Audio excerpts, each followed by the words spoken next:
Bismillah, Alhamdulillahi Rabbil Alameen, Wassalatu wassalam ala Rasulillah. I was asked to give a few words about health and Ramadan. The talk will be very basic in three parts: detoxification, how is Ramadan a detoxification, and then what are some basic steps to follow to help your body detox in Ramadan. Uh, a detoxification is when you are releasing substances from your body, cleaning it out. Usually because there has been an accumulation over the year between one Ramadan and the next. People oftentimes work very hard, neglecting some of the rights of their own body from being too stressed, eating things they shouldn't, gaining weight, not exercising, not drinking enough and eating enough healthy things and water and antioxidants and fruits and vegetables. So there's an accumulation because all living things have byproducts that need to be released. From human beings and animals, we need to use the washroom. Just like that, our cells also, they have byproducts from just by being alive. They have certain things that they accumulate that need to get rid of. So our cells, when they have accumulated these substances and they haven't you haven't got rid of them sufficiently, then you need a detoxification. Detox, just like anything, has two parts. When you're trying to achieve a goal, you want to restrict things that don't allow you to get there, and then you want to add beneficial things that help you to achieve your goal. It's like that in almost any discipline. So medicine is the same. In a detoxification, you can think of an analogy like a traffic jam, or a place where there's a whole bunch of cars on the street and they're not going anywhere. It's like the body is just accumulated too much stuff. A lot of times people like to do health regimens, and they think, oh, I'm just going to eat the right things. And that's okay, but it's like doing only one of two important aspects, which is the introduction of good things. So I'm gonna have, someone says, I'm gonna have fruits and vegetables, and I'm going to have my fair share of water, and I'm going to eat all these healthy things. The problem is that the cars are still sitting on the street, and it's all jammed up. So what detoxification, at least in Ramadan, does is that it eliminates substances in the beginning, which gives the opportunity for the traffic jam to be cleared. It's like clearing the passages. Let the cars in the front get going, get moving, and once they've cleared the street out, then you can introduce more things. So Ramadan is a perfect opportunity to help that. It forces us to put a stop to adding more traffic, because adding more traffic is not going to help you fulfill that goal of perhaps clearing a traffic jam or repairing the road, which is Ramadan is actually basically an opportunity to repair our system. So Ramadan is a perfect opportunity because it, number one, gives us the opportunity to eliminate the bad. But the problem that often occurs is that nobody introduces the good. After we're finished our fast, people break their fast with a date, and then maybe a quick drink of water, and then they're back to the habits that are harmful for the system. Some people may be addicted to fried foods. Some people maybe they just needed that coffee, and then there's always other substances that just taste great but do no good. So what is it that we have to introduce? Because everyone's probably going to be doing the hemia part. The hemia means restrictive regimen, which is just a natural part of a medical detox. But in Ramadan, it's a hemia during the daylight hours, which is you're preventing yourself from food and drink. So everyone is doing that part right, so I won't mention it, but I will focus on what to introduce after the iftar. So let's start with the beginning of the day. Everybody wakes up, and usually they have parathe and eggs or something like that, which is all right, but it all depends on what kind of oil you're using.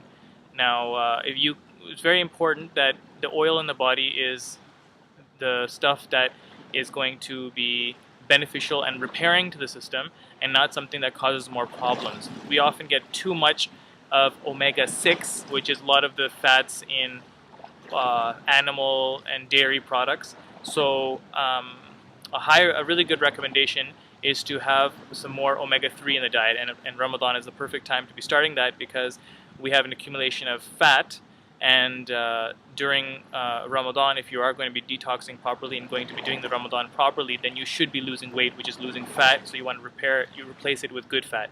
Now, just a note, everybody should lose some weight in Ramadan. That only makes sense. People gain weight in Ramadan, unfortunately, because the body is we gain weight because it's a signal to the body. We don't eat during the day, and then we eat a whole bunch at night, which basically tells it, oh, you know what, I'm in starvation mode, so I'm getting food now, and then I'm sleeping on it, so I'll need this energy for tomorrow, so let me just pack it away, because I don't know when I'm going to get more energy.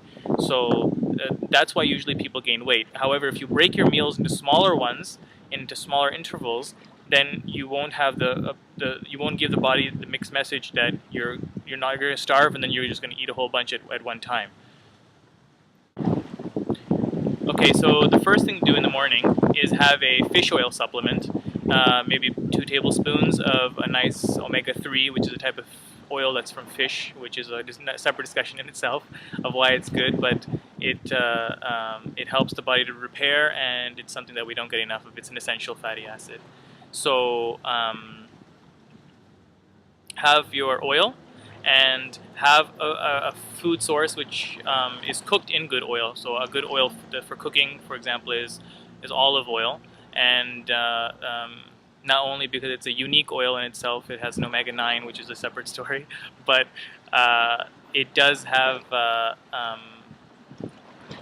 number of benefits that we can trust, because olives are mentioned in the Quran. So if you're going to be having paratha because it's something that you like, make sure it's not made of just whole white flour. It's made from whole grain wheat, and it's you're cooking it in a healthy oil such as an olive oil, and don't let it smoke. Smoking is a bad idea. You're harming, you're ruining the oil actually. Otherwise, if you want to make something a little bit healthier, then try a bowl of whole oats, and you can put some berries, sweeten it up with a bit of honey or maple syrup, and put some nuts, almonds, and not peanuts. They have something called alpha toxins. So it's one of the cheaper peanuts are the cheaper nut, and it's not always the healthiest. So almonds, cashews, flax seeds, you can put those in your bowl of oatmeal. Make sure it's the whole oats. It's not the quick 1-minute oat, because they've extracted a lot of the good fiber from it. So you want the stuff that you need to cook it for 5 minutes. Also really important is to have a healthy amount of water. So probably the first thing to do is have the water. Have a nice, maybe if you can, first thing to do, wake up in the morning, have maybe 750 milliliters of water. Then you can do the rest of your things to get ready for your suhoor, and then have the meal that I was talking about. The reason I'm actually asking to separate the water from the food is because we need to have our salivary amylase, or saliva, active when we're eating, because it helps in our digestion. If we have a lot of water with our food, then basically gives the body the signal that we don't need saliva anymore. So because we have another substance to wash it down. So that's what saliva is for. So separate the water. Also, what it does is it dilutes the hydrochloric acid in our stomach, because that also helps digestion. We don't have as much of a concentrated hydrochloric acid, the acid in our stomach, for our digestion. So there you are in the morning. You have some water. You have a good amount of water. Then you've waited a little while. You've had your food, and now your day has started. Keep a high amount of rest throughout the day. Everyone knows that. Don't be expecting to pump weights and gain more muscle mass during Ramadan. It's a time to let your body relax a little bit, get some extra rest, tone down the stress and the extra activities that you have on, packed into your schedule. And then comes about Asr time. Asr time, usually people are pretty drained anyways. It's a good time for ibadah, but many times people just don't have enough energy. So a good time to exercise, which you shouldn't leave only because you're fasting, is after Asr. You could do some light walking, you could do some energy exercises like Tai Chi or Qigong, or do anything that you find enjoyable as not too taxing, but it's a good time because it will give you increased circulation, and it's also not too far from iftar time. So get the exercise and do it right after Asr. Then you have iftar. Iftar, because you've probably just exercised and you maybe have a little bit lack of blood sugars, so the date is absolutely perfect for that time. And then make sure you have a sufficient amount of water. Again, like I was mentioning, iftar is the ideal time to benefit from the introduction of good substances into your body now that you've had a whole day of restricting the harm. So don't mess it up now. You want to, if you could just have the date and the water, and if you're interested in really making great use of this Ramadan, then get a juicer and have a nice bowl of, or nice glass of a juice mix that you enjoy. Sorry, where was I? I was saying if you wanted to make a good secret to really benefiting from from Ramadan, where you're detoxing, you could have after the date and some water, a nice tall glass of juice. Just get a juicer and mix any two vegetables and fruits that you like, celeries, apples, throw in a kiwi, experiment a little bit. It'll be the best juice you've ever had in your life. My wife and I have tried that during our previous Ramadans, and it's been not only very enjoyable, but it really helps and cleanses the body, and encourages the detox. So once you've prayed and had a little bit of a gap between the juice and dates, and have a fair share of them, so that it's not like you feel deprived, but make it almost like a small meal, so that you can wait a little bit longer and then have another meal. So that next meal would be maybe somewhere before Tarawih, so you didn't just eat everything all at once. You've broken it up into two, and have a nutrient-rich meal with vegetables and whatever whole substances you can, be that brown rice, be that whole grain, wheat, whatever it is that you're having.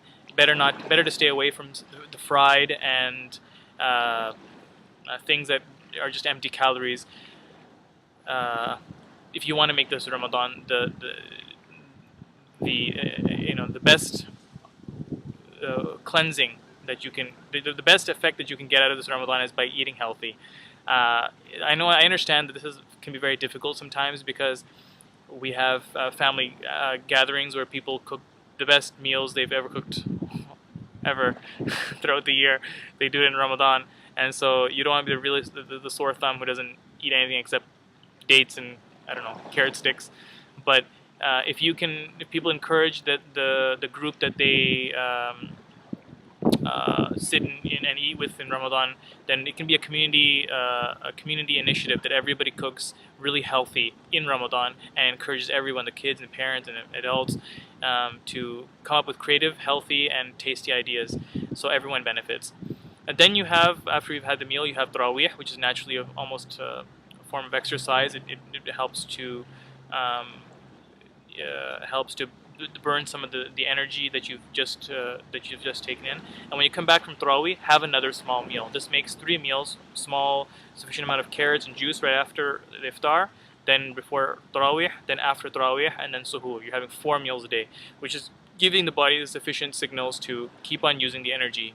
Hey body, here's energy coming in, keep using it. Otherwise, as I said, it'll accumulate if you eat it all at once. So after Ramadan, after your Tarawih, you come back, you have a small meal, and you are and make sure you have a sufficient amount of water. because water again is going to be the key that's going to help flush everything out, because it's one of the only substances that really promotes detoxification like no other. So I think that's about sufficient. That's all I can mention. It's about a 15-minute clip, but I encourage you, your families, your community to get together and try to make this a Ramadan that allows you to feel healthy. And the goal of Ramadan is, of course, not to lose weight or just to be healthy. Our goal in anything that we do is to worship Allah. But anything that helps to meet that goal is praiseworthy in itself. So Ramadan definitely helps us to do that, and so I hope it works for you as it has for me.